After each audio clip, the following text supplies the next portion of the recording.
update po tayo ngayon guys, kahit wala si kaibigan ngayon na marinig po ninyo ang kanyang busis, ngunit ako po ang magbibigay ng babala po sa inyong lahat. Ngayon po, nakakausap ko po si kaibigan kanina ng umaga. Meron po siyang sikretong sinabi sa akin tungkol po sa malakas na lindol. Meron pong sinabi ang ating kaibigan guys, nag-iba po ang direksyon po ng kalamidad ngayon guys.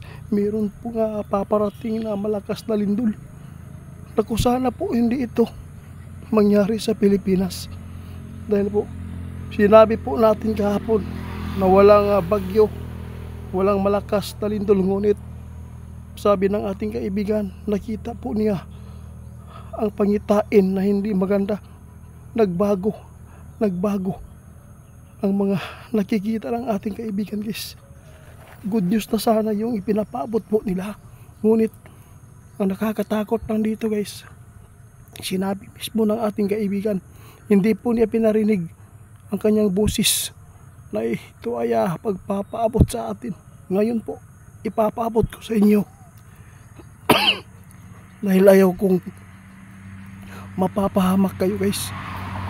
Sana po mag-ingat po tayo. Pasalamatan po natin ang Panginoon ngayon. Dahil po hindi po niya hindi po nagkaroon ng malakas na lindol. Pasalamatan natin. Sa lahat po ng mga basher dyan, huwag po kayong ganyan. No, kasi po, pasalamatan natin na hindi po ito nangyari. Pero guys, bakit po nag-iba?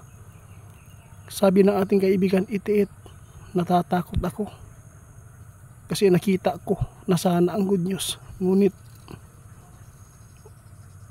nang makita daw nila kagabi guys, ang sign na hindi maganda.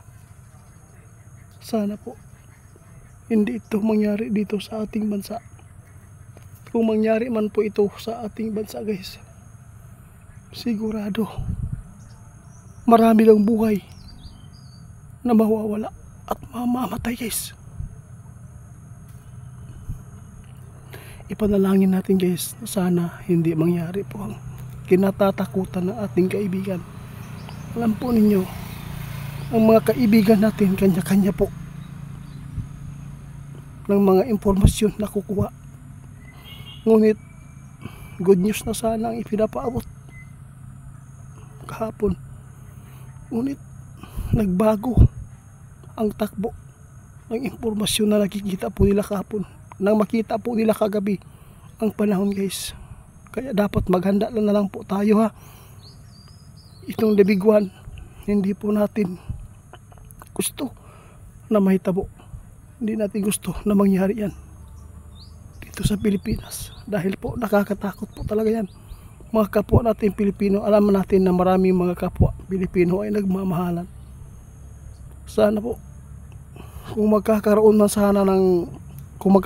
man ng lindol na malakas, sana ay doon po tatama sa mga kakahuyan lang, hindi po sa kabahayan kung saan yung mga kinakatatakutan ng mga tao na ipinapaabot sa PHIVOLCS, tulad po ng Manila, part ng Manila guys, pinapaabot na po namin yan noon pa. Kaya nakakatakot man ito.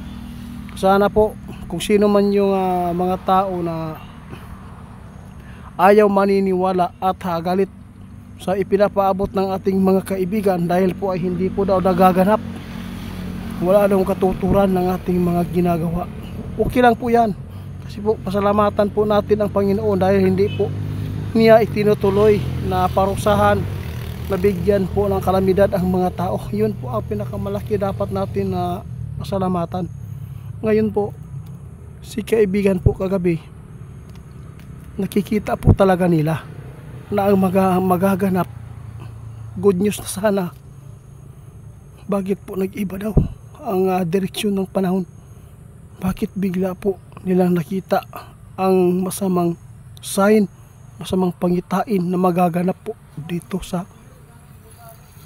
Pilipinas? Sabi po ng ating kaibigan, ang dami kong narinig ng mga tao na nagsisigawan, naghingi ng tulong dahil po ay natatabunan. Naku po, sana hindi po ito mangyayari dito. Alam po ninyo guys, kung meron kayong mga matingad-an karon ng mga panghitabo, mga kababalaghan po nagaganap sa kalangitan ngayon, guys. Kung meron mga pahiwatig, no, ang Panginoon sa atin, dapat po talaga natin na bigyan natin ng pansin. Pwede tayo mag-share na mag-ingat tayo kayo, kasi meron kami nakikita dito sa kaulapan na hindi po natin lagi nakikita. Bigla na lang po nakikita namin na ganito po ang itsura ng mga kalangitan. Kaya ito po ang maganda.